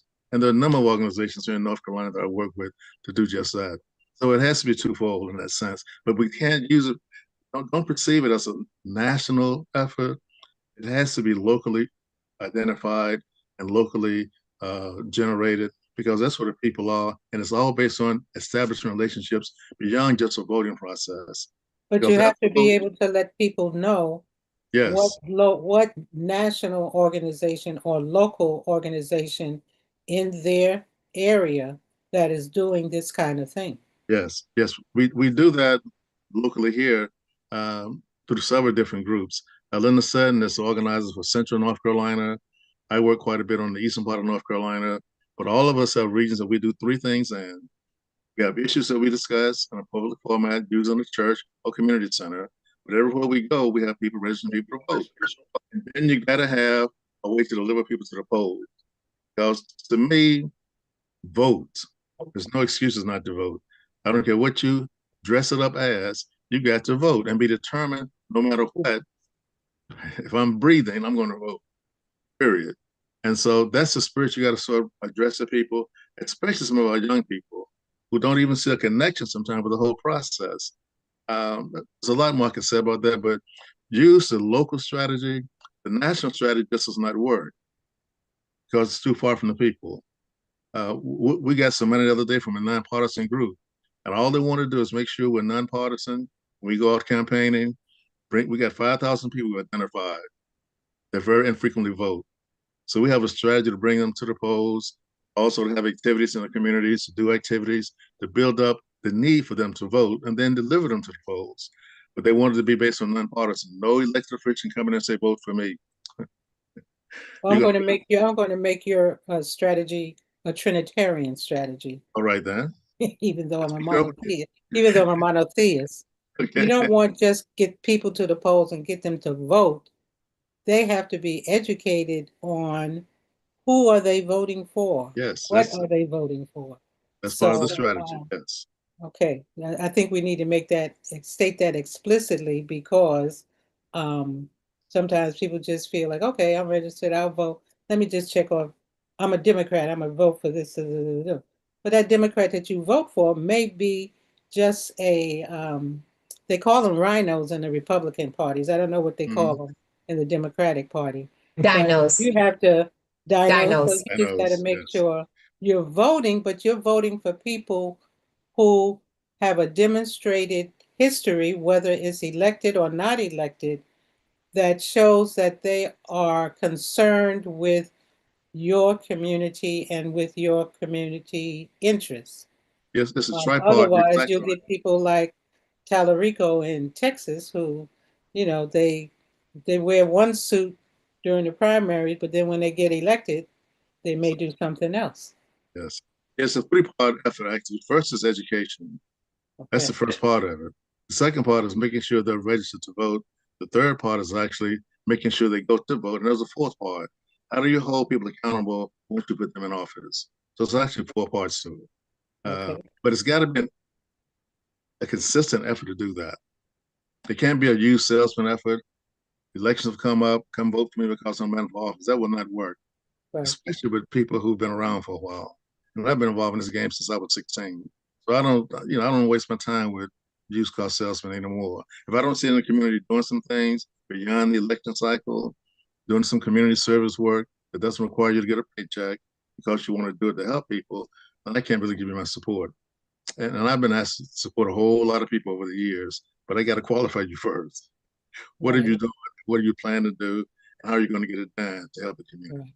Well, I would say that for us, those who may be in the Association of Imam Muhammad, that perhaps, I know CARE does this periodically, that we need to regularly have voter registration days or materials, whether it's at a Juma or a Talim or an event or whatever, that we need to, at every masjid or Islamic center, we need to start having that type of activity, which we don't, unfortunately. And then also, either through interfaith organizations or whatever that are involved in social justice issues, that that we engage in those activities that happen year round from that are advanced by these social justice organizations, that we have a face, that we have participation in those groups. Brother Fleming, you've been very active in this area, so that especially now, so that people see Muslims are politically and civically engaged. I'll share last Tuesday, Faith in Action. Well, Pico, California, they had a convention in Sacramento, and I was going to participate for the legislative visits that they were going to do, and I was able to visit State Representative Banta's office in Sacramento, which was a good experience. But at this Pico, California, at their convention, they had 1,500 people. I think they have 9 federations. So they were able to get their people there. They did have some politicians and people who are pursuing political office to speak. They had Tony Thurmond there, who's the current Secretary of Education here in California. He gave a typical politician's performance, I would say. They had Buffy Weeks. They had who is a state representative. They had, and she spoke to the issue of housing. And they had Rob Bonta, who is the current Attorney General. He's also, Thurmond and Bonta are candidates for governor once Newsom turns out. Not Banta. Not Banta. Banta he's running for re-election for AG. Oh, okay. He didn't talk like that. He didn't. No, he's not running for governor. He didn't talk like that. But anyway, so it was a good experience, but of those 1,500 people, I could identify maybe people at our table, and there were 1, 2. There were 4 of us. Mm-hmm. Yes, 4. 4 of us. Out of 1,500. That's a sorry number. It was during the day, so maybe it was a work day, so that could factor into it. But I'm just saying that if we are concerned with what is going on in this country today, so that we don't end up in concentration camps like the Japanese did in World War II, we better get ourselves out there and get involved with social justice organizations, political action organizations, whatever label they may have, so that our interests and our concerns and our rights can be protected. Well, let me make one correction to your comments. We do that in North Carolina. At Masjid al-Mu'minun, when you first walk in, you'd see right behind Muhammad, News, historical sites, Muslim Journal, etc., registration forms to vote. And you see Take 5, sponsored by HCGG. That's not just at our masjid. Many of the masjids in North Carolina do the same thing.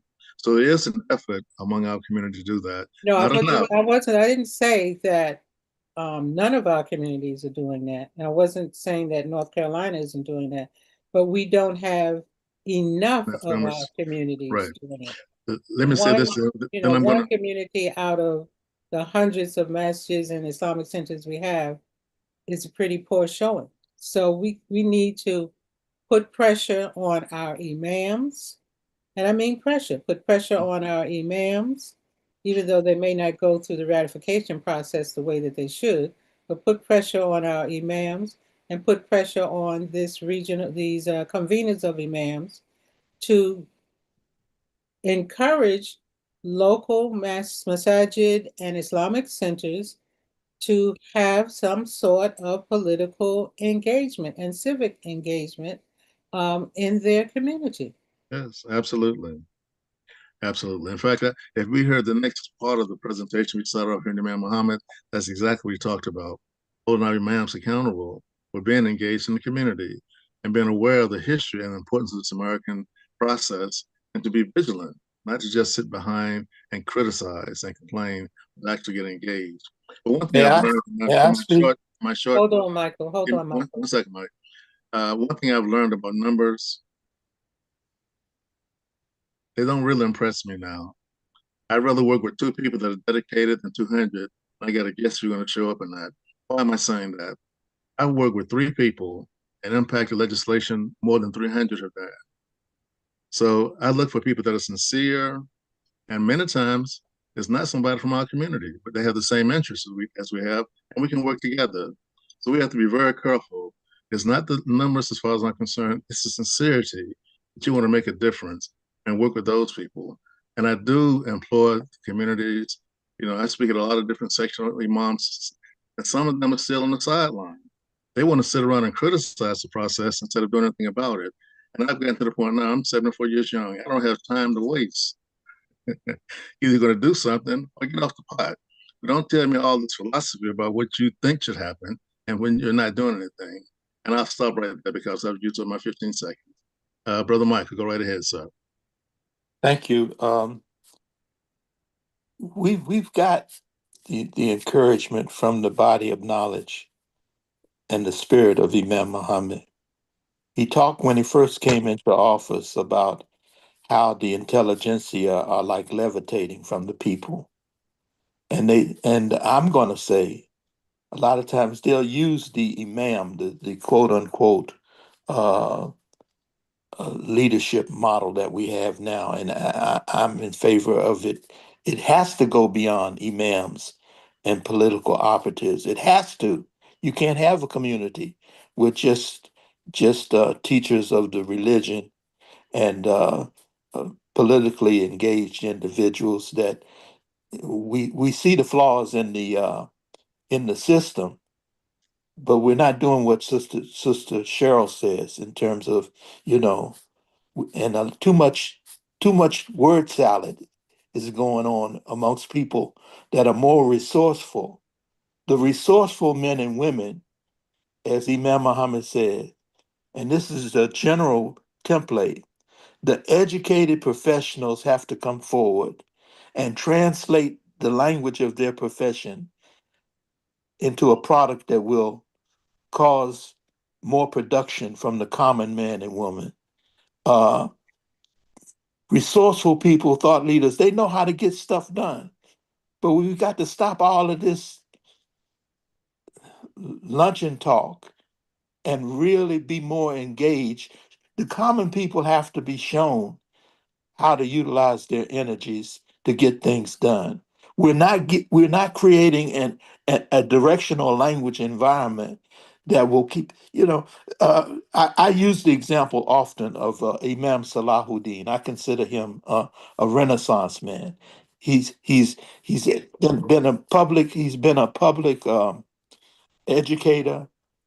He's not just an imam, he's a builder. And his father told his brothers, sons, if you can't see it, you can't do it.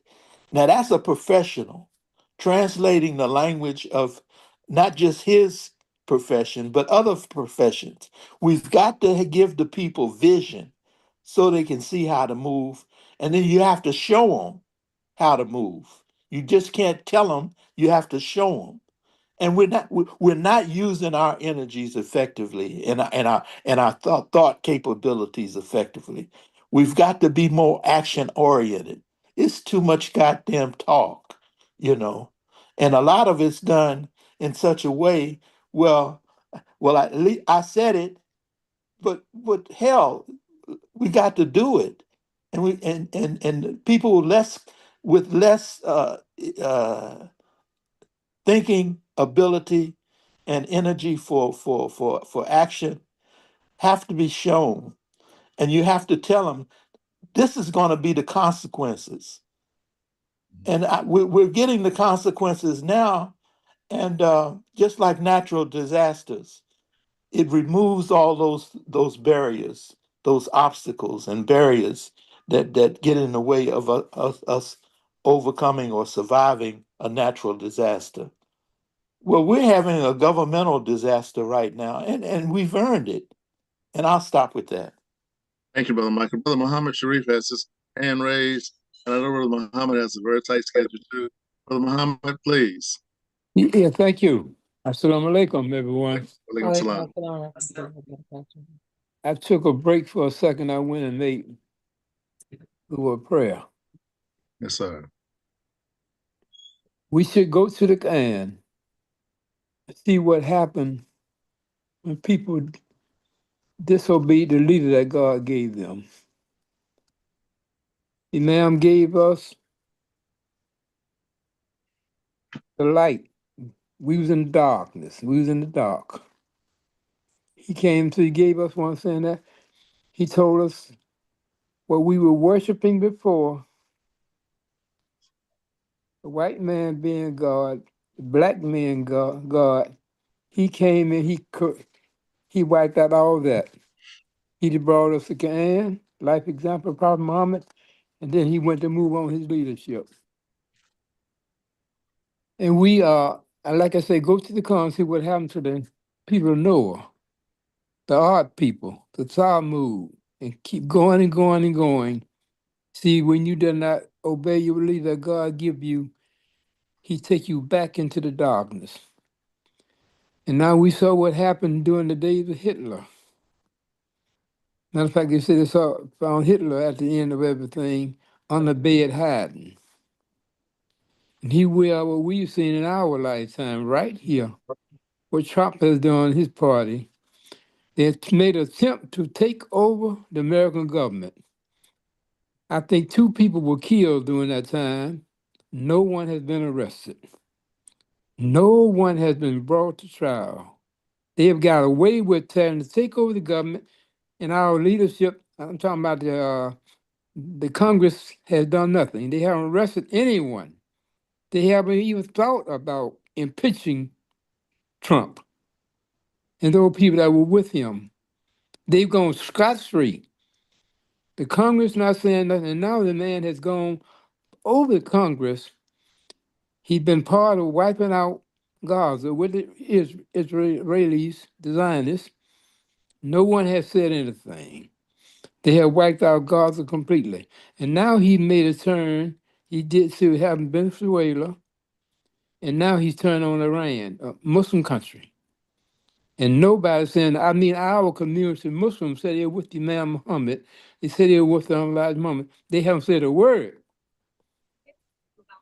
The man has gone. His next step now, he's got a choice now. I mean, he got a big choice now. Is he going all the way to be a modern day Hitler or what? You can't stop him now. You can talk and talk and talk, but you can't stop him. Man, he got a choice now to go all the way and to be one who remove the Muslims. There's been time in our history where Allah has let the East win sometime and the West win time. It looked like it's now since we didn't obey Allah, and we know we didn't obey Allah. And our leader that God gave us, Imam W. Muhammad, we did not support him. So now what's going to happen? Is the man, is he going all the way and take the dictatorship? And who's going to come next? And you can talk and talk and talk. Nothing's going to happen. This man makes a choice. If he go all the way and become the dictator he wants to be now, what are you going to do?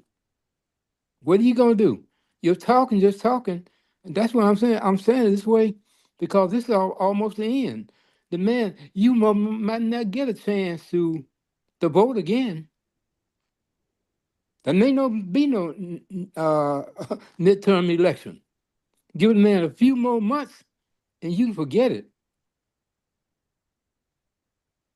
And I feel that. I feel that. It's just my feeling, but I think that too. My thoughts are telling me go to the Quran, go to the Quran and see what those who did not obey God, they were wiped out. The same thing will happen to us. The same thing will happen. Allah does not change. Allah does not change. We got history. That's what I'm gonna stand on. I'm gonna stand on that. Nothing's gonna change my thinking on this. You better stand up. You better come to your congressman and ask him to impeach him and arrest all those people that try to take over the American government. I'm finished. Thank you for taking my comments, but I'm finished. Thank you, Brother Muhammad. You're Thank you welcome. very much. Thank you, sir. Brother Okay, Fleming, yes, yes.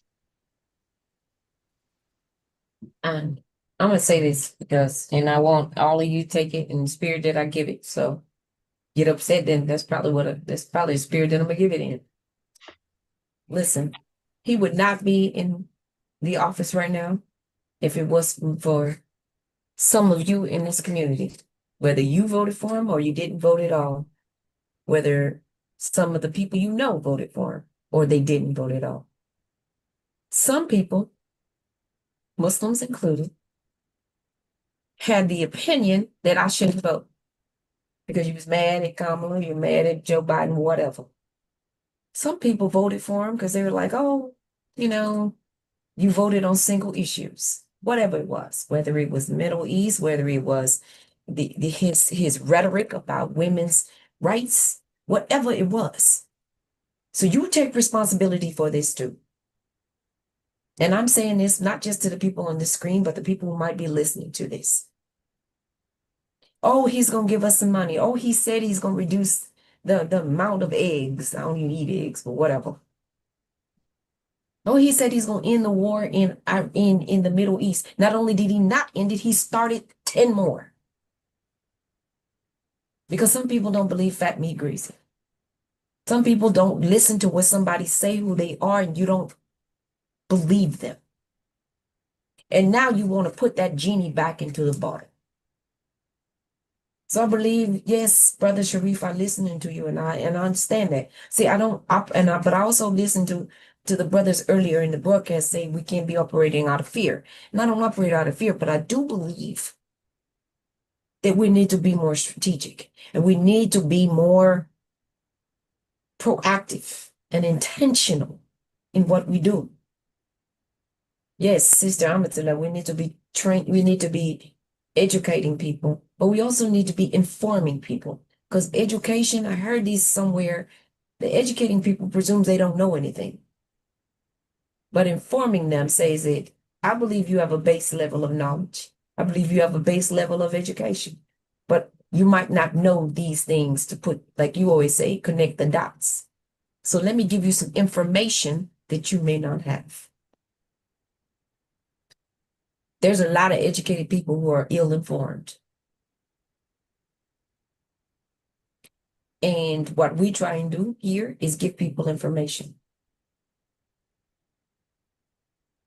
This want to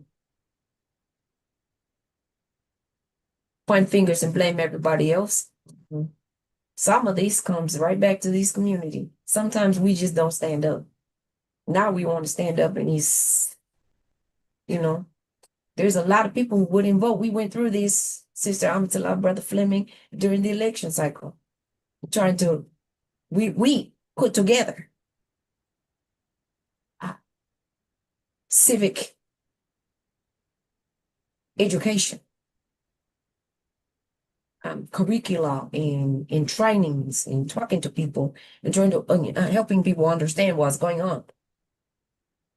But the responsibility falls on the community. And if we keep going this way, this is what you're going to get. What do you say? You reap what you sow. And so we can't just go out and waving the Quran. I get it. I might be guided by it, and so you. But it's going to take more than Muslims to fix this. We need to be talking from, when I talk to people, I just spent the weekend in the Central Valley, where there were some people down there who voted for these men, but they're being impacted. And not just the Latinos. I'm talking about those farmers who are really upset. And part of that is getting to them. And part of that is walking the walk and talking to them. Is some of them, they're God-fearing people, but they're not Muslims. They're God-fearing people. Or they don't practice Islam. They may be Muslims in a different way, but they're Christians or they're Jewish people. But we should be talking from that God-fearing level. We don't always have to just tell them, read the Quran, but activate your sense of God-fear. And that's how you get people to do the right thing. But I'm not going to wait for Congress to do the right thing. I'm not going to wait for local legislators to do the right thing. That's my plea to you. We need to be intentional in moving forward what we need to do. Be waiting for them to do the right thing is not going to happen. We are the they. We are they. We are the ones who have to do the right thing. You can't keep waiting for that to happen. That's how we end up in this situation in the first place. And we feel like we're being held hostage. We have to come up with a ransom for our freedoms and democracy. We are the ones that are going to rescue us, not anyone else. And so I think that shift in mindset, that shift in responsibility has to occur. It's by the people and for the people, not by Congress and for Congress. We put them in charge. We need to take it away from them. And that can only happen when we stop letting detractors, even some of us, so you got to take an internal look and see which one of your people are them Klingons and the people who just let them go. Like Harriet said, I saved a lot, but I could have saved a lot more if only they knew. Some people got to get pushed off the truck. They got to, whatever. We going to try and save as many as we can, but some of them we can't save, sir. It's stolen from me. Thank you, sis. Thank you very much. Thank you very much. 100%. 100%. 100. In fact, I'm going to say 1,000%. Because I found in my limited experience, when you work with people across the interfaith line, I hate to say it, but I get a whole lot more done.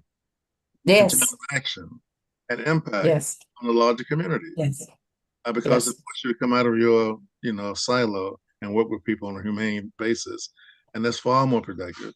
In fact, I've been asked to address the Christians Ministers Alliance in vicinity of Winston-Salem at the major meeting next week. And I said, why do they want the brother? They know I've been anyway, that's the way they see me, as someone who's concerned about the community. And so I just thank a lot for the opportunity. So we have to really be engaged in doing things. People should see your love instead of being told a love story. I hope you hear what I'm saying. I hear you. I like it. Any other comments from other participants? I know our brother Hameen has always got a comment to make here, but I want to open it up to others who might have been very quiet and just waiting for an opportunity to say something. Let's open it up for a moment here. And if no one else responds, we're going to go back to our brother Michael. Go right ahead, sir. I thank you. And I ask Allah's pardon, and I ask your pardon for my language. I'm looking at the way President Ibrahim Traore is moving. He is acting like a Muslim. He's behaving like a Muslim, but he's not using the language in terms of, God says this, and he's moving in a natural human way. And that's what Prophet Muhammad identified the Muslim as, the true human being. Imam Muhammad moved the same way. But I see Allah has given us a focus away from ourselves, because maybe Imam Muhammad was too close to us. And, oftentimes, we don't respect those that are right there with us. We don't value them as much. And I think that's something that has happened. The lack of value in terms of the inspired common sense leadership that he's given us. There are various reasons for the way that Imam Muhammad and what he brought has been and is being treated among those that more readily identify with him in terms of African American uh, beginnings. So I'm disturbed in one sense, but I'm encouraged because I know how uh, when things fall apart, like I said, natural disasters show us something about ourselves, and then after we've kind of solved the problem or dealt with the issue, then we return to our natural social conditioning. So I'm encouraged that Allah is over this process, and that which is going to befall us is going to befall us, and that which is going to pass us by is going to pass us by. So we need if some of us need to start getting ready to after the hammer falls or the final foot falls. How are we going to how will we respond to our freedoms being taken away? We've got an example in Russia under the Soviet Union. Believing people held on to their faith and taught their faith to their children in secret. And when the Soviet Union fell, Jews, Christians, and Muslims came up out of the tunnel, so to speak, and maintained their faith. So Allahu Akbar. God is greater, bigger, and more important. Thank you. Thank you, Brother Michael. It reminded me, if you listen carefully to what Imam Muhammad said in the tape, one of the final things he said was that Prophet Muhammad, peace be upon him, was a mercy to all of mankind. That was part of his mission. So why shouldn't we also be a mercy to all of mankind? You got to have that broader perspective to be effective.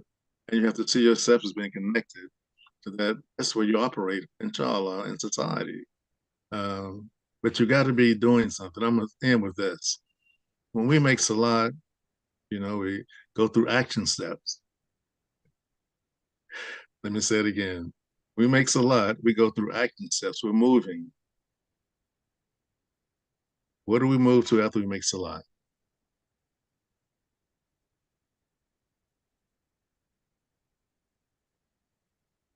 All right, I'm gonna stop there. All right, any other comments from our listening audience who've been very attentive? I hope I did not upset anyone. That was never my intent. I was just sharing from your brother's perspective and my limited experiences. But my hope is that we love each other more than anything else, and that we're trying to help each other more than we're trying to cause any kind of harm to each other. And that's my operation that I operate from. So we got to wrap things up very quickly here from our co-host and his closing comments as we get closer to the hour of concluding MAP5 on this Monday, March 30th, 2026.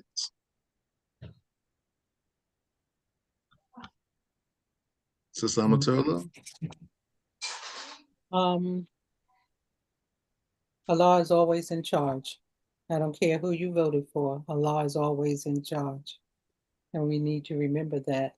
And that we do have to take action. We have to be engaged.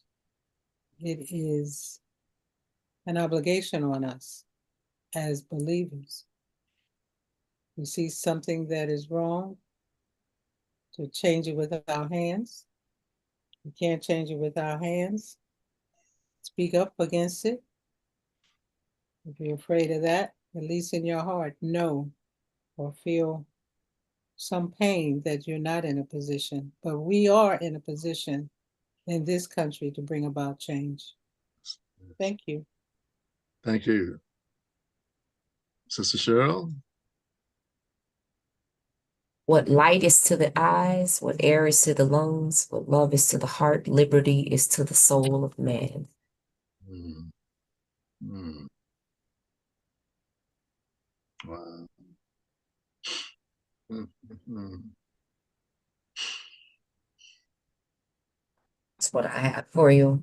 You tell me when you're ready to close out. Sister Amatullah, what we have next week? We have the Imam coming back, yes? And Imam Muhammad Abdul Alim, chapter 5 of his document on the Quranic foundations for Muslim American citizenship. Inshallah, that's what we'll be going over next week. Encourage you to join us and also pass the word for others to join us also. Inshallah. Yes. Yes. Yes. That question came up yesterday in a different context. When was he joining? So there we go. There's just a 5-second conclusion. Put me on the clock. 1 100, 2 100, 3 100, 4 100. Remember, Prophet Muhammad was he was in the cave with just one companion. And look at the world of difference they made by the grace of Allah. 2 people. Don't let numbers discourage you. Be encouraged by the grace of Allah and inspiration He gives you individually. We can call ourselves Muslims, but only Allah can make you a believer. So keep that in mind. Some of the people you think are not are indeed. Let me say it again, because I run across so many people like that. Where'd you get that name from? Oh, my granddaddy. So, oh my God, I didn't know you even existed, man. So yeah, man, my granddad said he knew you. I said, wait a minute, hold your horses, hold your horses. I'm not that old now. But you never know, brothers and sisters. So that's why being in the community is so important. People need to see us in the community. I'm going to stop with that one. They do. In the community. All right, brothers and sisters, thank you again for your attention. Inshallah, we're more closer together than we were before we talked to each other today, and that we have love in our heart as genuine brothers and sisters, and that will take us tomorrow, as to take us yesterday forward as a group collective, guided by Almighty God Allah. All right. So, Cheryl, yes, close us out.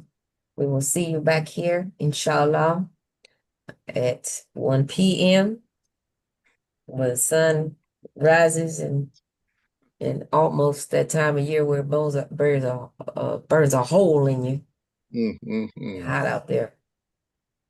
12 o'clock in the middle of the country, and 10 a.m. the West Coast. And you have your assignment from Sister Amatullah for the Imam's presentation next week. Stay prayerful, stay powerful, stay philanthropic, and stay civically engaged. Do something for someone else without the expectation of anything else in return. You will understand at some point what the benefit of that is. I leave you with not only the words of my grandmother. I'm going to tell you, she used to say, better to be roughly right than precisely wrong. this Cherokee prayer. O great spirit who made all races, look kindly upon the whole human family and take away the arrogance and hatred which separates us from our brothers and sisters. Have a great Monday and an even better week. And inshallah, we'll see you back here next week. Same channel, same time. And with that, it's a wrap. Thank you. Thank you, MAP5. Peace out. Thank you. Ma salama. Ma salama. Salam.